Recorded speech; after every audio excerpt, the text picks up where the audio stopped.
Hello everyone, welcome to our virtual cooperative party event. It's great to see so many of you here. My name's Kira. I'm really pleased to welcome you to our Zoom meeting today in LGBT History Month. So before I introduce the speakers, I just want to kick off our meeting today with just a few tips on how we can make it really interactive for everyone taking part. So for those of you who may be hard of hearing, firstly, we're working with the RNID to close caption this event.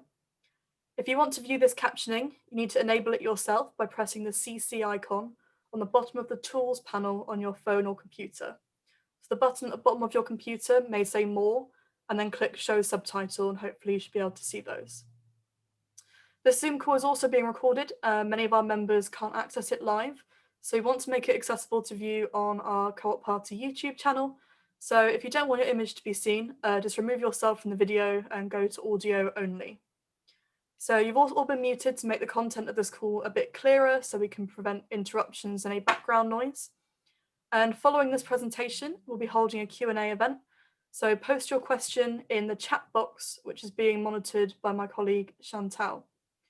So finally, before we start, I just want to emphasize that the Co-op Party believes that our cooperative values should be reflected in our actions, as well as our policies. So we really want all of our members and participants to feel safe, welcome, and well respected in our party. So please ensure that you're abiding by this when you make your contributions today. I know I'm really looking forward to hearing them, so thank you for getting involved. So I'm first going to introduce the panel speakers. I'll introduce myself. So my name's Kira. My pronouns are they, them, and I'm a member of the LGBTQ+ Co-operators Committee, so working on LGBTQ+ issues in our party. First, I'm going to introduce our first panel speaker, Andrea Jones, whose pronouns are she, her. And Andrea is the treasurer of Sea City LGBTQ+ Housing Co-op. So I'll hand over to Andrea and we'll hear some of her wonderful contributions. Hi, everyone. It's great to see so many people interested in this. I thought what I'd do is tell pretty much the story of how Sea City Housing Co-op in Brighton kind of became a co-op and why it became a co-op and what the need was. And I'll only talk for about 5 minutes because I think it's best if it's quite interactive. People have probably got questions, so I'll keep the presentation quite short. Essentially, back in 2010, myself, I was in my 40s with young kids. A bunch of us, about 18 of us, got together in a room because we've been chatting about how we were going to live together when we get older and how we were going to support each other when we get older and when our kids have left home and stuff. And we had this long meeting about it and realized that we didn't really know how to go about living differently in our society. Some of us were homeowners, some of us were renters, a couple of us in council accommodation. And so I went off and started researching how we could actually manifest this desire to kind of live together intergenerationally, mutual support, being sustainable, kind of, basically into later life, making later life more fun, frankly, than it was likely to be if we just followed the usual patterns of either living on our own or living in couples or, all the issues that go with mainstream housing options, really. And some of us, it was a big issue about affordability as well, when we're not working anymore, not having proper pensions. There's a lot of self-employed people in our group. Anyway, this rolled on. I ended up doing a PhD in it because that was one of the ways I could get funding to research it. And we came back together in 2012 and formed an actual housing co-op because we realized that the cooperative model really addressed what we were trying to do, which is make a very democratic organization where everyone had an equal say, even if they had different money.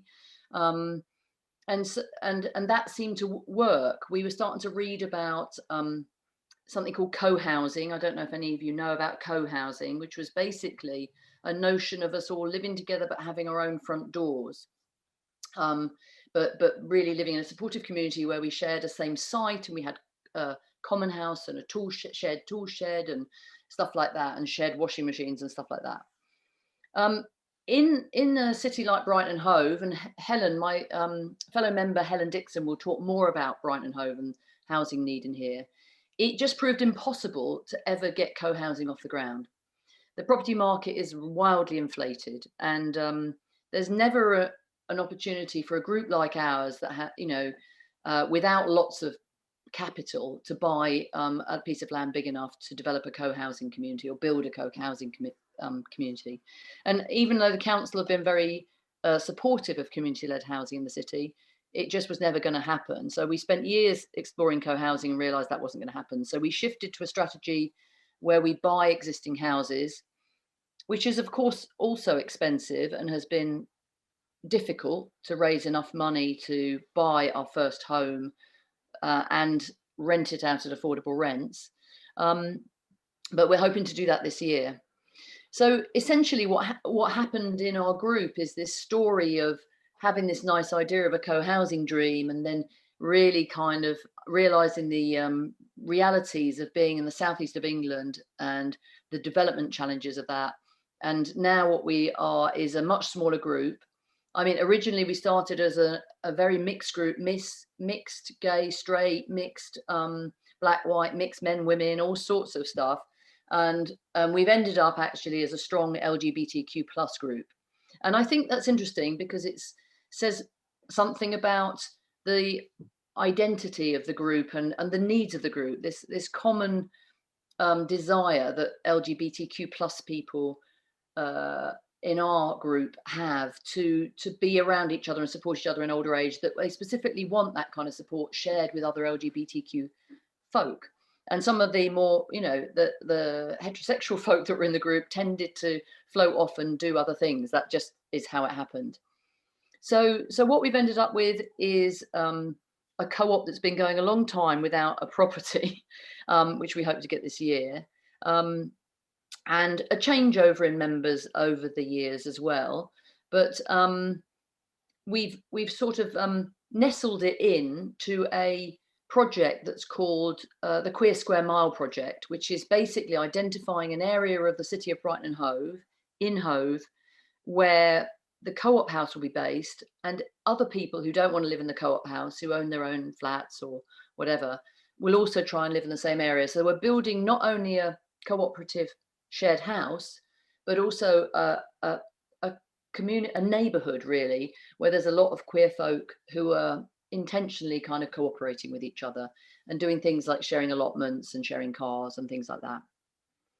So that's a real quick potted history of Sea City, just to whet your appetite for where we're coming from. And I think I'm passing over to Helen now, who's going to talk a bit more about housing needs.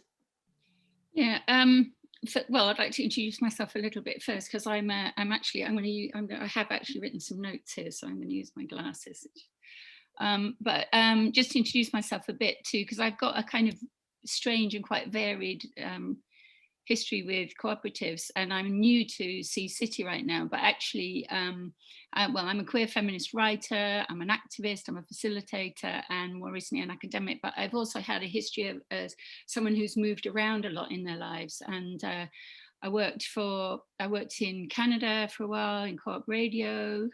I've worked in cooperative radio in Nicaragua. I've worked with women on rural agricultural co-ops, and I've worked with urban and rural collectives in Nicaragua, as well as queer networks and wider feminist movements. So that's sort of partly where I'm coming from. And I returned to the UK in 2011 with my daughter after having been absent since pre-Thatcher. So it was a bit of a culture shock. But I did decide on coming to Brighton and Hove because of its progressive cultural and kind of queer-friendly reputation. So, because just the idea of sort of plonking back into the sort of normality of the UK was quite a challenging idea. So here I'm in Brighton Hove. After the first few years, I was also a member in the initial years of an eco-housing project, which has some land up on the downs here. And I've also collaborated with the Brighton and Hove Community Land Trust, of which Andrea has been a key member, and which I'm now a member of as well. And I'm a self-employed, occasionally salaried, mostly self-employed 62-year-old who was elsewhere when most of my generation actually had a bit more access to affordable housing. So I'm definitely at a bit of an economic disadvantage. And I'm also currently in private rental accommodation, although I mean, the market's been going up so quickly that I'm actually under what's called market rates, but it's still a fair chunk of money when I'm thinking about when I'm getting older and what kind of income I'm going to have later on. So anyway, my thinking's kind of informed by that. I just wanted to kind of put that forward. So it's kind of, I'm not even going to pretend to speak to the kind of vast array of sort of intersectional experiences of being queer, to use a kind of umbrella term. So I'm going to try and talk a little bit about stuff that I've understood or thought about housing, the housing situation, particularly in Brighton, that we face. And also the fact that we still continue to face discrimination. I mean, I've heard from friends, especially younger queer friends, about the kinds of problems that they're facing with landlords, partners. Also, I think the issue of precarity right now is really on the table for a lot of younger people, but also people who have been racialized, people who are in situations of economic fragility. We're all in a situation right now where there's a major housing crisis going on in our city, and social housing has been, you know, as most people know, has been like sold off, and there's very little access to social housing, and the housing list in this city is so huge and inaccessible that it invisibilizes a lot of people who are in difficult positions with their housing, because, you know, people don't even bother to sign up to the housing list because there's probably no point, and it's also bureaucratized and almost like re-victimizing going through that process. So I think that's a major problem, because we don't actually know enough about, you know, where people are at in terms of housing need. We know the kind of figure that the city has, but we don't actually know it from people in the city, and I certainly don't know it from the queer community in the city. But the problem in the city isn't just the geographical problem that we have the downs on one side and the sea on the other, which is usually the speech and the discourse that we get. Is actually the main problem that I've observed, and you know, correct me if I'm wrong, Andrea, because you've also worked quite closely with this, but it's the city's policy and planning systems. I think they unfairly discriminate against community-led initiatives and in favour of big developers. And so this has intensified since the national government cutbacks that was made on local government.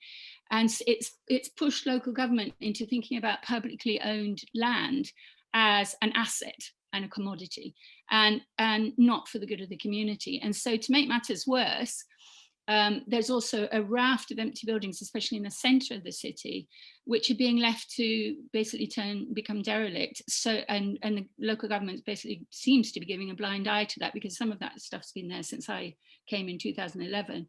And then developers obviously are waiting to cash in, wait till it gets derelict, demolish it, and then do a nice cheap build and sell it off as luxury flats.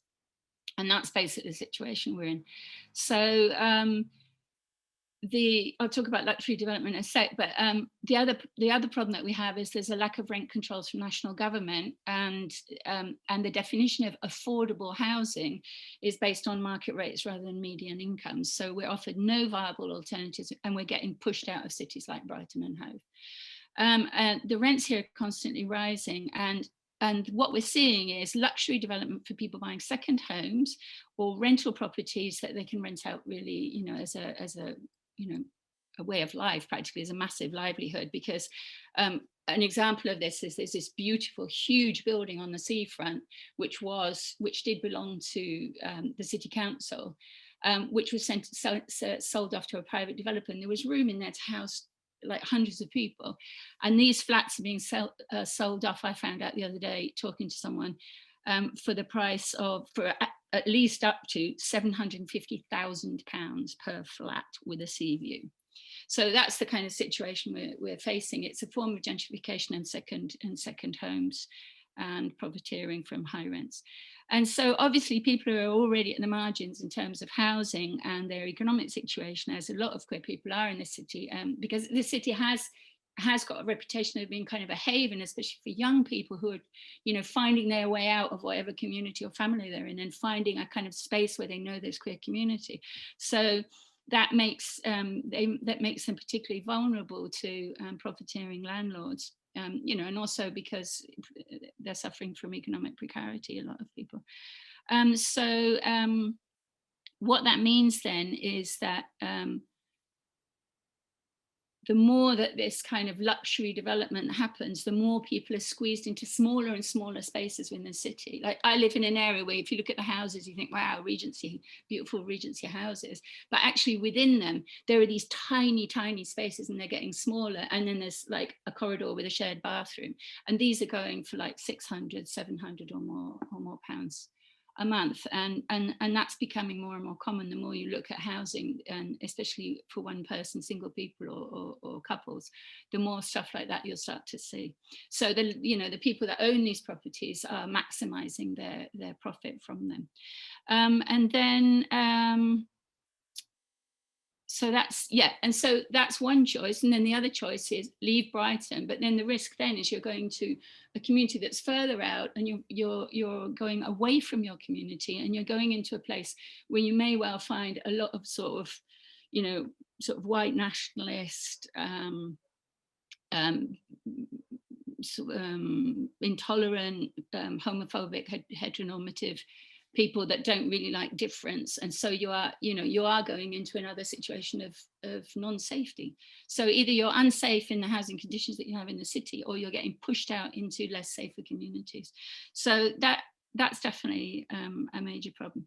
Now, the other thing that's, I think, has an effect on the whole situation is that the government institutions, local and national, tend to talk about community in terms of localism. And this is also a problem in a city like ours, where there's a big internal and external migrant community, people who have come from other countries and other situations, living situations like I have, and people who've migrated from within the country. And so, when I remember talking to one city councillor in particular, which we were talking about earlier, talk about community, they instantly go to localism, and they're not thinking about the cross-cutting communities that we have in our city. So this also creates barriers when you're actually trying to describe what you mean by community, because there's a particular concept of community which is localist. And then, of course, the big obstacle that is across the country is the problem of land ownership in the UK, which is dominated by big landowners and commercial interests. I mean, I think one of the most obvious things when you talk about housing and any possibility for developing new forms of sustainable, community-led or community-friendly amazing technology, or co-op housing, that was odd, or co-op housing, is that we need land reform. And my hope in that sense is placed in the community land trust. If they take on a more radical or politicized framing, I think they might be a way that we could inch forward in trying to take back some of the land and have it there in, I forget the actual phrase, it's in perpetuity for the community, because that's the role of the community land trust, is to hold that land for the community. And that would make it accessible to community-led housing if we could move forward on that. Although obviously we need major changes in the government, major change of the vision around housing, and especially for economically, environmentally and socially sustainable housing. So on a personal level, I'm in a situation where I need secure housing. I'm very interested in my great desire is for genuine forms of sort of daily contact, mutual care with people who live and work around me. And so the reality I face is that I don't have security in private accommodation. I can't get a mortgage in this environment because of my age and my economic status. And it's taken me also quite a long time to build up connections in the community. Because even though, I came to a city with the reputation of that Brighton and Hove has, if you're new to a place, and especially if you're an older generation like me, it actually takes you a lot longer to plug in. So after this experience with other co-ops, I've joined Sea City now because I love their proposal of the Queer Square Mile. I absolutely love it. It makes total sense to me. And I've always been interested in forging links and expanding our sense of community in this kind of mutual care economies way, and also with this attention to effective daily connection, which I think is really sometimes, difficult to rebuild after all the damage that the Thatcher did to this country. That's for me what cooperatives and community represents. But I also think it's important what Andrea mentioned, which is that cooperative spaces give us the possibility to be decision makers in our own lives rather than being recipients of support. And in that sense, I'd like to say that I think it's really important that we use both these terms, both need and desire, because I think that when we talk about desire, we're also sharing our desires. It's an important way of reinstating our dignity and agency, especially when we've been subjected to violence and discrimination as queer people, as queer Black people, as queer disabled people, as queer people in all walks of life have confronted one way or another some form of discrimination, and sometimes multiple forms of discrimination. So after having, had experiences over my life in shared houses, in building post-disaster communities, which is one thing we did after Hurricane Mitch in Nicaragua, and the different cooperatives that I've been involved in, radio, etc. I think that experience has allowed me to learn that while a group of people may share the same or similar basic values, as the cooperative values, for example, which are really, I think, key, our perceived needs and desires can be as diverse as we are. And I think that that is a challenge to all of us to think beyond sort of one size fits all models for housing. And because not all models of housing solutions are going to be appropriate for everyone. And so I think this means that we need to look at things like the traditional version of co-op housing, which is multi-occupancy co-op housing, which is where a group of people occupy one particular house, which is great for, especially for single people who really want to have kind of a collective experience of living together. But then there are other options like co-housing projects, like Andrea mentioned, where each person has their own front door, but you may share a common space or common house, or laundry facilities or whatever it is. Just to make, also thinking about sustainability and thinking about energy projects and things like that. Co-housing projects are quite interesting and can be organised through cooperative organisational structures. And then there's things like mutual ownership, and I've even, after having visited places and also researching some of this stuff, I even found that in Wales, there's a cooperative that's looking at how they can take back the shared ownership model from private developers. Which I also think is quite interesting, because one of the issues about cooperative housing and organising cooperative housing, it involves getting loan stock from people, but then you have to pay interest on the loan stock. So if you have loan stock that you're paying interest on and mortgages, then you're effectively still stuck in this similar bind with the finances. And one thing about shared ownership is that somebody gives that money and then wouldn't charge because they'd own partially the place that they're living in. But anyway, I think there's a whole range of models, and I think the challenge is to look, first of all, at the multiplicity of our communities and queer community as something that crosses over all of our communities, but also looking at these different models. So I have 5 proposals for ways forward. The first proposal is to build spaces for encounter, to talk about and document the problematic situations that we're experiencing and our analysis of it in terms of the sort of deeper causes and systemic kind of critique that we have. And I think this should start from local areas upwards, rather than sort of immediate national networks, which sometimes are exhausting to the people in local levels who end up taking on roles that kind of get overburdened because there's not enough people to share with. Another element I think that would be important is to create resource and skill sharing and document the diversity of alternatives and all the learning that's happening from the different practices around the country, because there doesn't seem to be kind of a sort of pool of these experiences or spaces to really share and document this. And I think this documentation is really important in terms of the next step, which would be making intersectional queer people's voices heard. You need that information, you need the kind of backup, but you also need a communication strategy to target social media and local and national media to raise visibility, because I think especially, not just queer people, but especially I think, well, anyone who's in a position of economic precarity at this moment, our voices are not being listened to, not being heard, and we're being kind of pushed down and out of the media. So I think it's really important on the housing issue that we really start to speak up and be heard. And then a fourth proposal would be to make alliances with other like-minded communities. And I'm thinking this especially because I think the sort of radical analysis of the deep causes of the housing situation that we're in open up the sort of multi-layered underbelly of everything that's so unfair in our societies. And I think the issue of housing in that sense could be really pivotal politically. And I think cooperatives and the cooperative movement is in a much better place to be able to address that than a lot of other people. And then finally, I think that we do need, as a kind of community alliance on housing, a coordinated national campaign that begins from grassroots and local groups that can start to lobby local government, but also a sort of national campaign that builds on that visibility. So those are my 5 proposals. Thank you so much, Helen.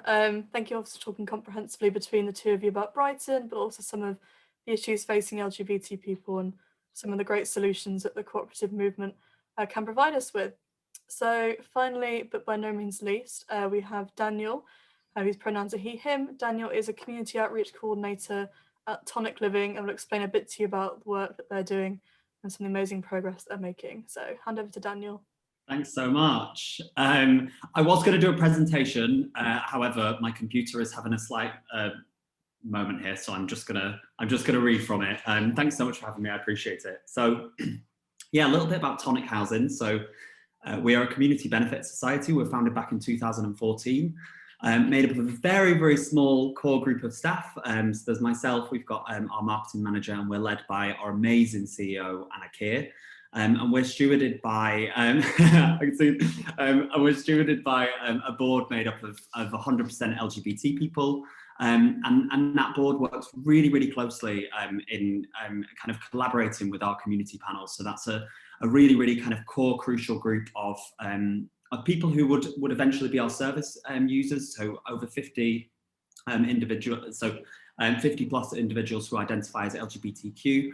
And they really kind of steer and guide what we do as an organisation. And just listening to Helen then mentioning that organisations and community-led initiatives shouldn't be things where things are done to people and where things are offered to people, but they should be co-created with them. And that really resonates with what we do as an organisation, right from that ground level. So in terms of why we're here, and I'll go on to what we're doing in a minute, I think it's important to preface with why we're actually here.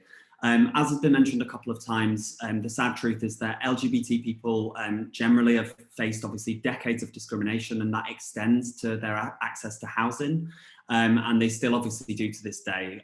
There's plenty of research out there. I'm involved in an organisation called Houseproud, which is a network of LGBT individuals working in the social housing industry. And they published a piece of research called No Place Like Home that really looked at the experiences of social housing tenants and how their experiences wildly differed in some cases from the general population. And recently, Tonic, Opening Doors London and Stonewall Housing commissioned a piece of research called the Building Safe Choices Report. That was the largest study ever done on older LGBT people, and specifically regarding their housing. So it's a really, really important piece of research. And by the way, I'm happy to share this research after. I'll make sure that I can pass it over somehow. The sad but expected outcomes of that report were that older LGBT people have generally worse health outcomes than the rest of the population do. They're more likely to live alone, more likely to be single, less likely to have children or any kind of familial support networks, and sadly they're less likely to feel a sense of belonging, not just in their local community but within the LGBT community.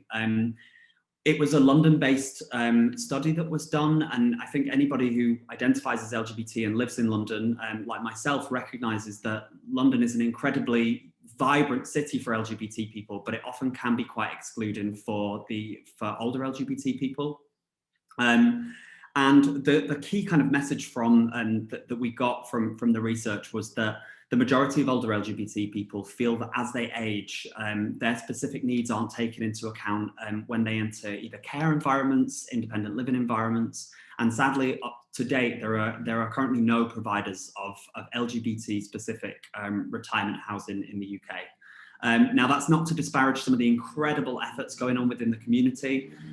Opening Doors London, for example, has an absolutely brilliant accreditation scheme alongside Stonewall Housing and a raft of other organisations that work with care providers actively to make their schemes, more generic schemes, more inclusive of LGBT people. But we wanted to work a little bit closer with our community and say, well, what can we do extra? Now that leads us to what we're doing. We're focusing right now on ultimately creating vibrant and inclusive urban LGBT retirement communities. And that's really ultimately designing these things from kind of stage one. And the aim there is to create an environment where LGBT people can share their common experiences, to find mutual support, and ultimately to enjoy their later life. And I think an important thing that people have touched on here is, although LGBT people do, in many cases, and the work that we do really highlights this, have often specific needs that need to be looked at in different ways, there's actually a sense of LGBT people just wanting to come together and find people who are like them. And that's really important for us as well, recognizing that it's not just all about us providing tailored services and support. That's really important, but at the same time, it's about allowing people access to their communities that might not be available at the moment. So we want to provide something that's alternative to what exists on the market.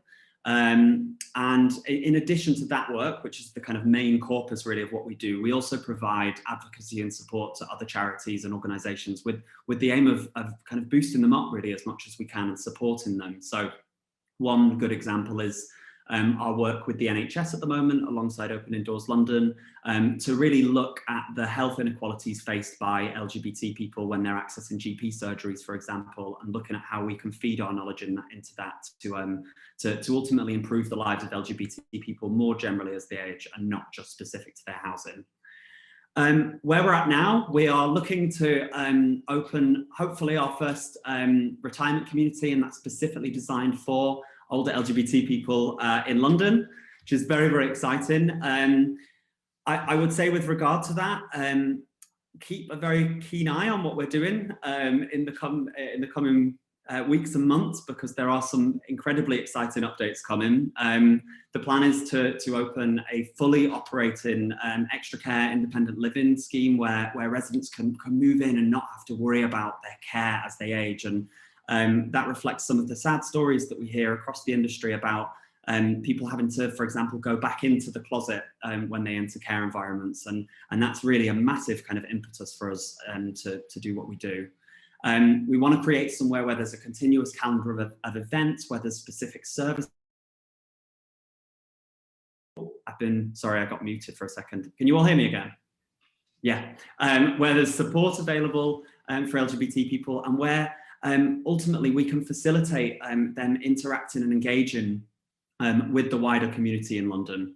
And ultimately it's a space where people can feel home, where they're not just accepted, where they're not just provided services because it meets some equality and diversity metric, but where somebody has thought from stage one, what do LGBT people need and how can we make their lives better? As I said before, we're constantly inspired by co-ops and other community-led organisations, and we have been right from the start. And we've been kind of moved and inspired by the ability of co-ops and community-led housing initiatives to not just go for that consultative approach where an organisation makes a decision and then holds a consultation after they've signed it off, but actively involve residents and service users in the co-creation of those services, of those properties. And that's what we really want to do. We want to do it more. And so we're working, part of my work, which is community engagement, customer engagement, a ton of things, is actually working to develop more kind of formalized community-led approaches. So one example would be when we open our first scheme, how do we look at the management structure of that. How much engagement do residents want to have in that? Do they want to co-create events with us? Do they want to manage their housing management strategies? And we want to work with our eventual residents to not as managers of their scheme, but as facilitators, so that they're able to have the involvement that they want and have the engagement that they want. This is very much the maiden voyage for a scheme like this. We'll be the first in the UK, so it's complicated and difficult, but we feel so excited.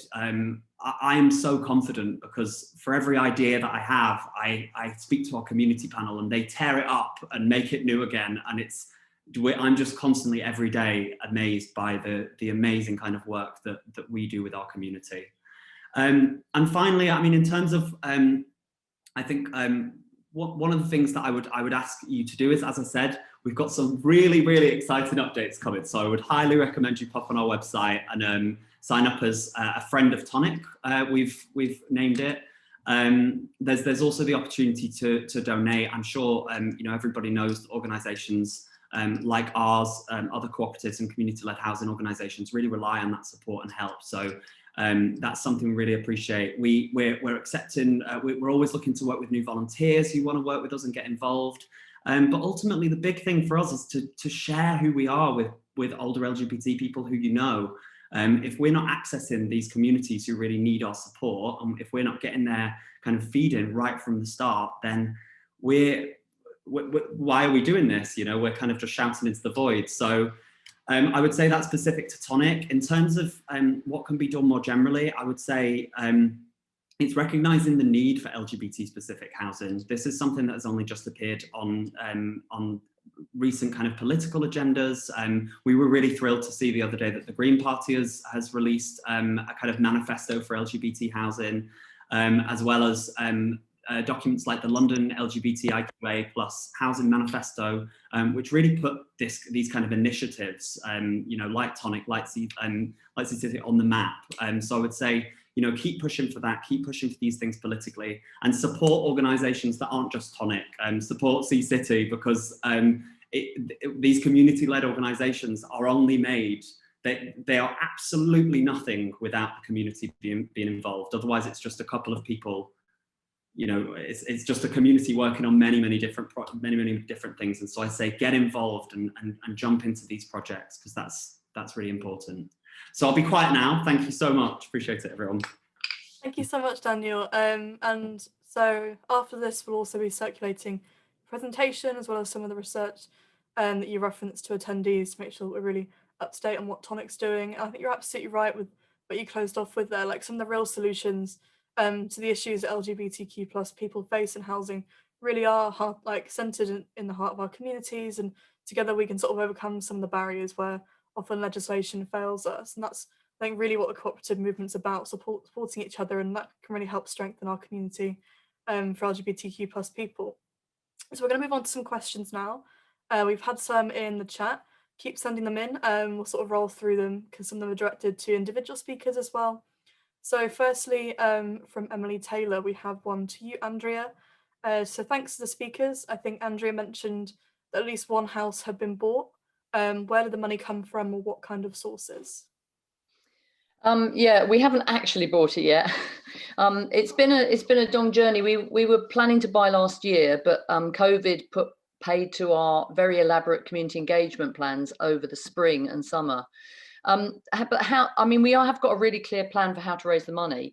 I don't know how much people know that co-ops, you can raise money through loan stock. Yeah. I don't know how many people know about all that. I don't want to explain that if people know. Essentially a way that people can lend a co-op money. When we looked at the affordability of the houses in Brighton, we realised that if we just went for a commercial mortgage with someone like Ecology Building Society, and they would lend us up to 80% of the value of the property at about 4.25 to 4.5% interest.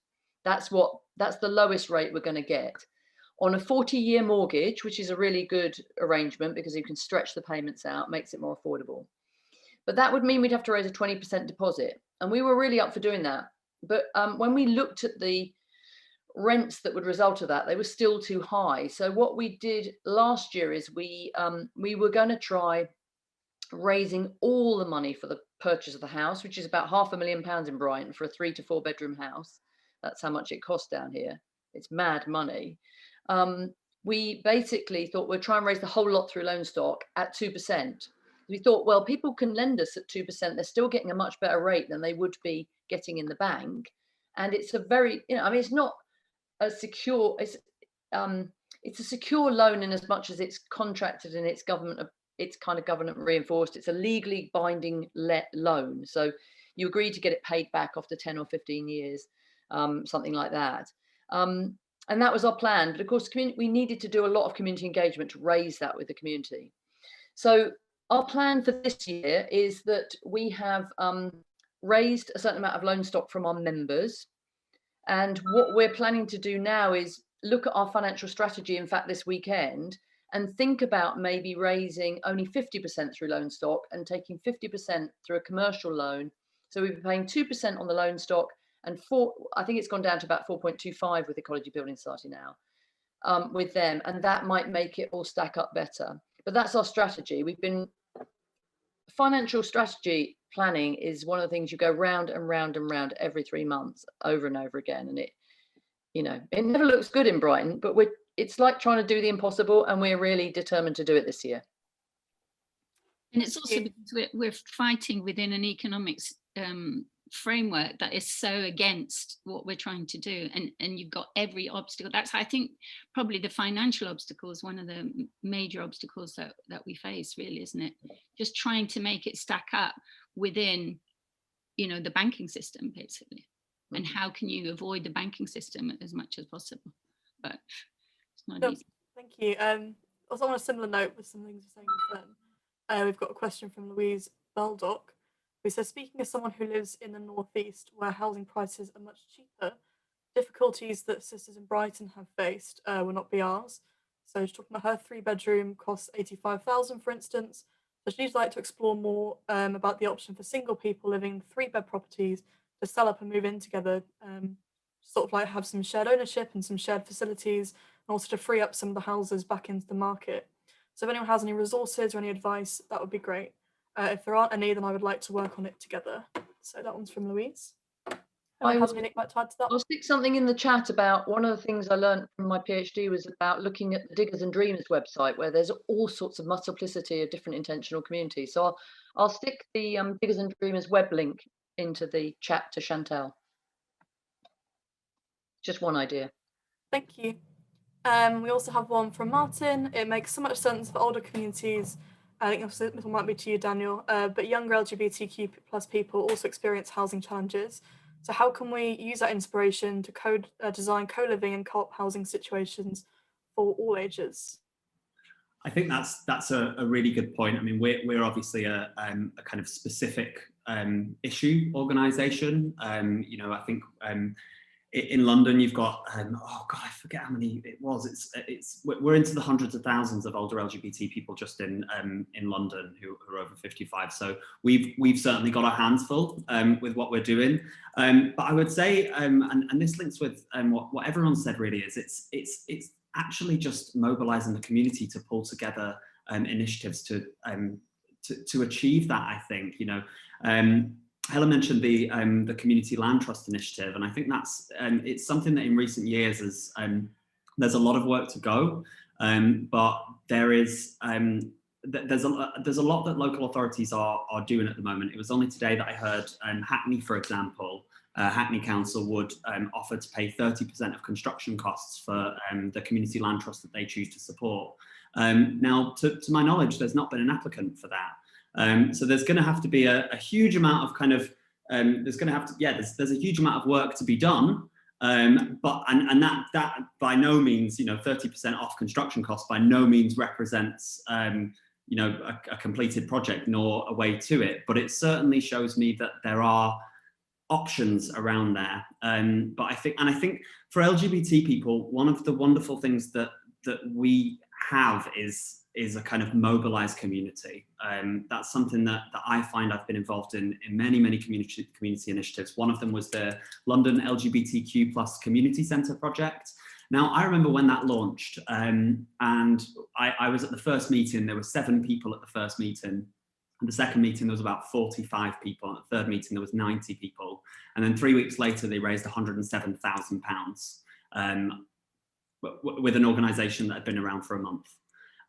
We have the power of, as a community, to mobilise a lot faster than other communities might. And I think we need to harness that power. We generally have a very kind of, to some extent, I believe, and that's my personal opinion, a more politically engaged community of people who want to support others in their community. And so I think that's not to say that yeah, I mean this is something that's difficult, you know, setting up a community land trust, cooperative housing, that is hard work, and that's not to undermine that, but I think, you know, it's about harnessing that power of community, recognizing a need, doing the research and pushing forward on it, and using the opportunities that are more and more becoming available. And that's certainly true in London. My wider research hasn't, you know, I've not been able to do any wider research on it, but certainly in London, those opportunities are becoming more and more available. So that's what I'd say. Thank you. Anyone else like to come in on that one? Or another question? Yeah. So another question is, lots of London, I know Brighton as well, has a radical history of LGBTQ plus housing through squats like in Brixton, which became cooperatives. So how do we build on this radical history and push more action and faster? Anyone like to come in on that one? Shall I start for a second? Railton Road. I think, yeah, I mean, certainly around Brixton, there's and Lambeth in general. I'm actually attending and hosting the Lambeth Links event next week, and it's their launch and exploring the history of Lambeth. And I think, yeah, there was some incredible kind of radical squats that existed in the 1970s. And I think one of the really beautiful things about community-led housing is it's bringing those opportunities back in an area where land is horrifically overinflated in price, and certainly somewhere like London. I think community-led housing is offering those opportunities. Now, the landscape looks very different. There isn't many more opportunities to kind of throw a brick through a window like what happened in squat culture in the 70s.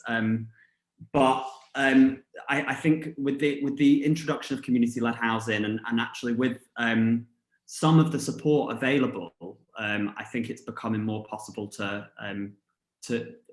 kind of create these structures from the ground up. So I think the landscape looks very different. You have to be a lot more organized these days. It's certainly working on different projects around London. It's a lot more tricky, and it's a case of often working with developers, with housing associations, with those structures that exist these days that might not have existed so much in the past. But I think it's about harnessing the current landscape, and that's a very generic answer. I wish we could go back to the 70s to squat culture personally, but we're in this situation, so I think it's about, but all of that, as to my previous answer, comes from mobilizing the community and using the power and the skills of people within our community to create, to build up the housing. And I think go on. I'll just say one thing about that. I think it's really interesting because we've been through various cycles in the Community Land Trust in Brighton Hove about whether you, how you really do that, what we're talking about. And I think one of the things that can inhibit mobilizing is becoming too woven into like the state and dependency on state grants and stuff like that. And one of the things that I think we've really learned, and in the co-op movement is great, is that if you know, especially in this environment in the last 40 years, if you got too implicated in depending on the state, then you were never going to get anywhere, or not have the dream you wanted, or not have the autonomy you wanted. And one of the things we are very clear about is that actually, if you're going to keep your momentum going, you have to ignore the state these days. I mean, you know, use it where you can, but it'll just hold you up and inhibit you. And the best thing you can do is treat it like a self-help movement, like AA, like all those movements that are really successful, and, you know, try not to just do it and talk to the people that want to help you. Brilliant point. Yeah. This is also why I think you need to create local alliances so that people do mobilize and actually go onto the street. Like, one of the things that really frustrates me is seeing so many empty buildings, for example. It's infuriating. And, you know, even if you talk to the people in the planning department and you say, what about this empty building? They'll say, well, that's for, you know, office. Okay, that's for office. What about live work units? You know, what about being a bit more, you know, creative and flexible about thinking about what to do about these buildings that have been sitting there and basically they're being used for speculation. But I mean, I think there needs to, I still think that there needs to be, well, certainly in smaller cities, I don't know about London, you've kind of got more people in a way to draw on, but in a small city like Brighton and Hove, I do think we need to make cross-community alliances in order to really get people active and really push housing to the forefront, because behind housing is all of the other issues. But I mean, we do need to like focus on campaigns. Like, for me, one campaign that would be fabulous would be a campaign on the empty building stuff, because it's corruption. I mean, that's basically what's going on. So, and the councils won't move on this until they really are getting pushed very hard consistently over a period of time, and not just through more institutional channels, but also from the population itself, and getting media for it and doing all of those kinds of things. We have to really get back to that kind of mobilization and not think that we can only do it through the institutional channels. We have to work together. Yeah, and just on the back of that, I would say in terms of empty buildings, I think it's worth looking certainly at that on a national level, because some of those initiatives exist, and so there's going to be really good examples of good practice. I think there's I'm not sure if it's in Bristol. Is it somebody called Action on Empty Homes? That exists. So I think that'd be a point that I raise as well. You know, don't with these initiatives, don't reinvent the wheel. You know, seek the advice and the support of other organisations that are doing this. You know, we frequently connect in Tonic with organisations like the Lgbt Foundation, who are doing something very similar to us up in Manchester. There's Project Freedom based in Leeds that want to create kind of an intergenerational space with extra care included. And we work with all those organisations to kind of share best practice. So I would say don't sit there on your own and think, I'm going to do this. Work with other organisations who I don't know a single CLT, cooperative, or community-led housing initiative that will not have a Zoom with you at some point. And so I would say if you want to start that off, then get in touch.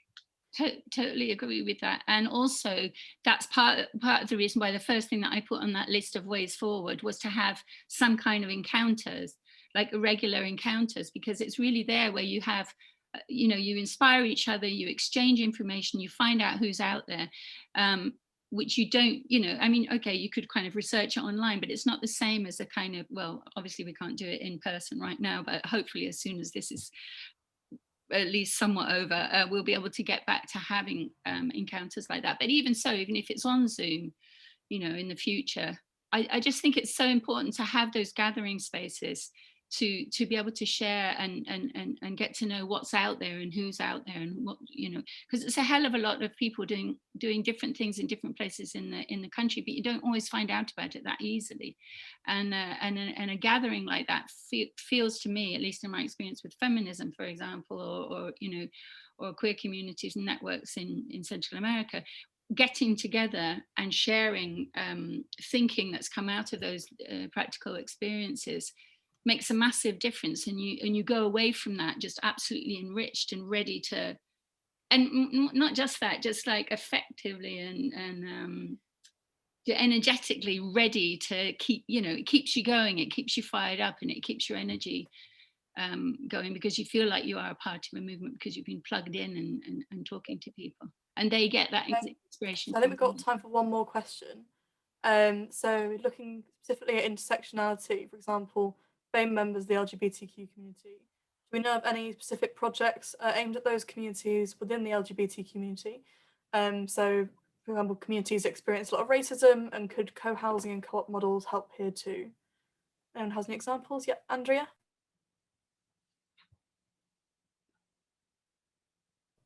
I think Andrea might have frozen there.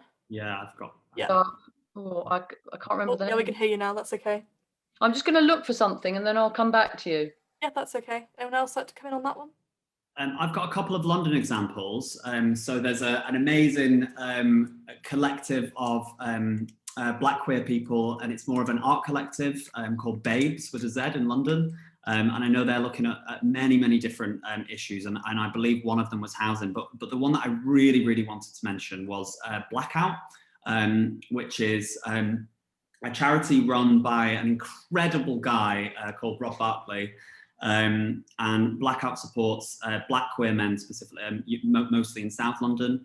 Now, they're not a housing project at the moment, but on their kind of launch plan for this year, they've been discussing housing, and Tonic is actually looking to support them as to, you know, how can we push forward on that. So I think there are some, certainly in London, there are some amazing BME initiatives that exist, and I think they might not be housing specific at the moment, but I think those conversations are starting. And I think with, I would recommend for anybody who is thinking of potentially setting up a cooperative or a community-led organisation to get in touch with those organisations that might not have a specific housing focus, but will certainly have the expertise within their kind of service users. So I would say those are two really good examples, and certainly Blackout, we've got a really positive connection. I'm happy to facilitate all of these connections if people want, so just drop me an email. And the one I remember is called Purple Rain Collective. I don't know how active it is anymore. Again, I think it's London based. It's a collective space for BAME, LGBTQ and QUEEPOC in the UK. So they are UK based. And again, I think they have an artist focus, a creative focus as well as, and housing is just one of their things. I've shared that with Chantel. Yeah, and the other one, we have a group in Brighton recently. Again, I can't remember the new name, but there is a BAME LGBTQ plus housing co-op initiative in Brighton as well. So if people want to get in touch with that, let me know, I will connect you. Thank you so much. Also, thank you all for joining us today. I hope we've been able to address some of the areas you've been most concerned about. We've had so many amazing questions in the chat, so I'm really sorry if we didn't manage to get around to some of them. We've also had some great links shared by some of people in the audience too, so we'll try and share some of those around too. I know the topic has been really interesting, and me personally, living in a majority queer household, private renting, far away from any of the rest of my family, I know that especially during coronavirus, having such a small community of queer people that understand my needs, even in my house, is really significant. So I know the sort of impact that cooperative housing can have when focused on our communities. But do remember that throughout the period of this lockdown, the Co-op Party is holding weekly Zoom events on Wednesday evenings. So if you are interested in finding out more about the ongoing work of our politicians across the UK, check out our live page on the website, which is party.coop. So finally, the team at Co-op Party HQ are here to support our members. So do reach out to them if you'd like some more information or advice, especially on anything we've talked about. I'm sure they can pass you on to our speakers as well if you need any more information. So thank you so much to everyone, and keep safe, and I hope to see you at some of our events coming up soon.